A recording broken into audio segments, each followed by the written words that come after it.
Salut à tous et bienvenue sur la chaîne. Aujourd'hui, je voulais faire une vidéo sur un accessoire que j'utilise beaucoup ces derniers mois et dont quelques personnes m'ont posé la question de si je l'utilisais et si j'allais faire une vidéo dédiée sur ce sujet, puisque récemment, à la sortie de la DJI Pocket 3, DJI a sorti un nouveau Black Mist Filter pour aller avec cette caméra. Et moi, personnellement, c'est un accessoire que j'ai commandé en plus de la caméra, puisque ça donne un type de rendu que j'aime beaucoup. Et dans cette vidéo, je vais vous expliquer un petit peu qu'est-ce que c'est et à quoi ça sert un mist filter. Il y en a de plusieurs marques et c'est aussi disponible pour tout type de caméra, pas que pour les caméras DJI, mais il y en a aussi qui sont compatibles pour les GoPro, pour les plus gros appareils comme les réflexes ou les hybrides. Et pour faire simple, ce que ça va faire, c'est ça va ajouter un espèce de flou assez doux sur ces images. Et pourquoi est-ce qu'on voudrait des images floues? Je vais vous expliquer ça de suite. Donc les avantages que ça va avoir, ce type d'accessoire, en premier, ça va adoucir un rendu un peu trop numérique, c'est-à-dire que les caméras d'action et les smartphones ont tendance à produire des images qui sont un petit peu trop nettes, avec une netteté qui est souvent artificielle, et le mist filter, ça va permettre d'adoucir un petit peu les détails et cette netteté artificielle pour avoir à la fin une image qui est un petit peu plus douce et naturelle, qu'on peut donc retrouver assez facilement avec ce type d'accessoire. Donc si on prend en exemple les GoPro, c'est aussi un accessoire que j'aime bien utiliser pour s'éloigner du look caméra d'action, qui généralement va avoir une netteté un petit peu trop poussée et donc c'est difficile d'avoir des images qui fassent un petit peu cinématographique avec ce type de caméra. Après bien sûr, c'est pas des caméras qui sont faites pour ça. En tout cas, en fonction des projets vidéo que vous réalisez, des fois ça peut être intéressant de camoufler ce look caméra d'action, surtout si vous voulez mélanger les images avec d'autres types de caméras un petit peu plus professionnelles. En deuxième, c'est un accessoire qui peut être très intéressant pour filmer la nuit ou en basse lumière, puisque le mist filter va transformer tout ce qui est un petit peu lumière dure et directe en des halos de lumière qui sont plus doux et qui sont diffus. Et cette diffusion, ça peut créer un look et une atmosphère qui est assez unique. Surtout pour des scènes nocturnes, ça peut être très intéressant pour rendre les lumières de la ville comme des lampadaires un petit peu moins agressives à l'œil, encore une fois un peu plus douces. Donc quand on filme le soir ou la nuit avec un mist filter, on a directement cette impression d'être dans une atmosphère un petit peu plus cinématique, ce qui est dur en général la nuit à capturer avec une caméra d'action ou un smartphone. Donc je vais vous montrer des images, mais pour moi c'est un accessoire qui est top quand on aime bien filmer la nuit. Donc moi c'est vrai que c'est surtout la nuit que je l'utilise à son plein avantage, même si vous allez voir juste après, il y a aussi des avantages de filmer 2 jours avec un mist filter. Mais en tout cas, si c'est quelque chose que vous faites, filmer la nuit, ça peut avoir un rendu qui est très sympa et transformer vos images. Donc après, en troisième point, ça va être aussi idéal pour tout ce qui est vlog ou alors vidéo juste où on va voir de la peau, où on va voir des visages, ce qu'on se filme soi-même ou qu'on filme quelqu'un d'autre devant nous, puisque encore une fois le mist filter ça va adoucir les traits, donc ça va rendre la peau un peu plus lisse et un peu plus flatteuse. Ou alors si on se filme soi-même et qu'on parle souvent à sa caméra, pour tous ceux qui font du vlog ou de la vidéo de voyage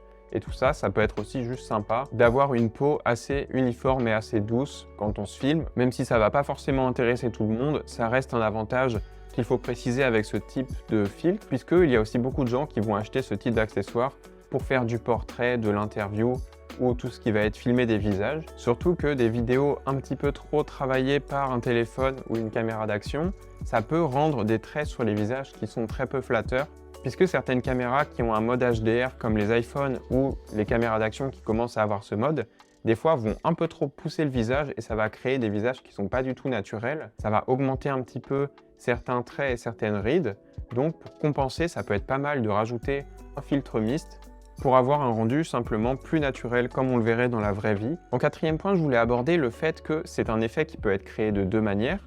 Donc de manière naturelle ou alors de manière numérique. L'effet naturel, il va être capturé lors de la prise de vue, donc en mettant un filtre devant l'objectif de sa caméra. Ce filtre, en général, la manière dont il marche, ça va être parce qu'il a une petite pigmentation avec des pigments qui sont noirs qui va être incrusté dans le vert. Cependant, le problème, c'est quand on filme avec un filtre mist, on va avoir cet effet qui est permanent sur les images, on ne va pas pouvoir le modifier, le réduire si au final on trouve que c'est un peu trop ou si c'est pas le rendu qu'on voulait pour ce type de projet vidéo. Mais du coup, c'est aussi un effet qui peut être recréé numériquement. C'est un effet qui peut se trouver sur différents logiciels de montage ou sur des plugins qui sont à rajouter sur ces logiciels.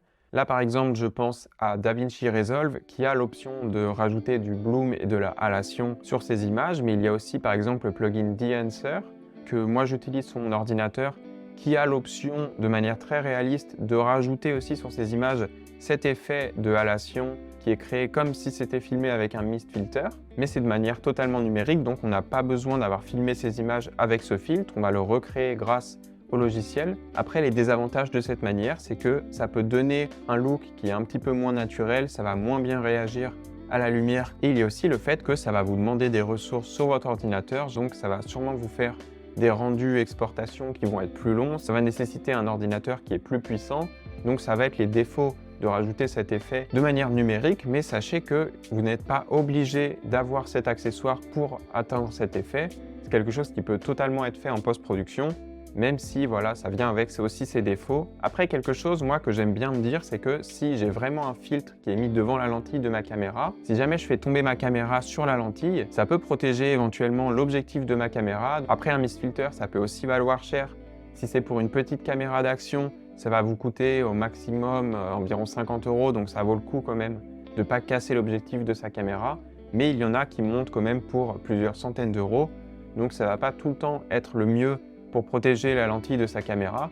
Mais moi, par exemple, ça me rassure d'avoir ça devant ma DJI Pocket 3. Le fait d'avoir un filtre à 40 € qui est devant l'objectif qui lui va coûter plusieurs centaines d'euros à faire réparer ou juste à changer de caméra. 40 €, je me dis si jamais ça peut sauver ma caméra une fois, ça peut être pratique. Donc comme je l'ai mentionné tout à l'heure, c'est un type d'accessoire qui va être disponible sous différentes marques et à des prix très différents. Moi en ce moment, celui que j'utilise, c'est de la marque DJI.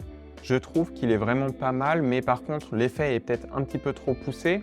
Il en existe différents avec des intensités d'effets qui sont différents. Et celui-là est quand même assez fort, donc je précise si jamais vous voulez juste un effet qui est subtil, mais je pense que vous pouvez en trouver certains qui vont avoir des meilleurs rapports qualité-prix. Par exemple, il y a la marque Freewell qui fait des filtres pour tout type de caméra, ils en font pour les GoPro, les caméras DJI et des plus grosses caméras, et ils sont vraiment pas mal. Après, il y a la marque Polar Pro qui font aussi des très bons filtres, mais par contre là, ça va être dans une gamme de prix un petit peu plus élevée, ça va vraiment être du produit premium.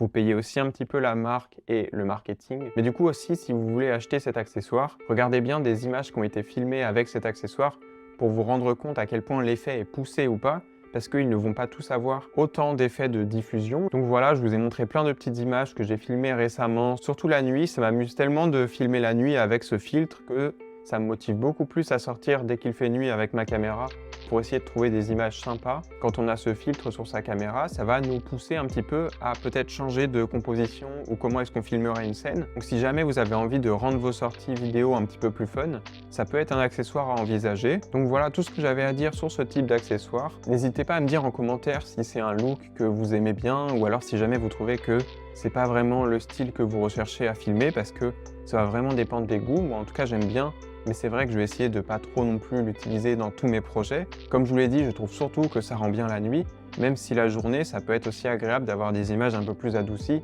surtout quand il y a plein de détails, par exemple quand il y a des feuilles d'arbres derrière nous ou quelque chose comme ça. Du coup voilà, c'est tout pour cet accessoire, j'espère que ça vous a plu.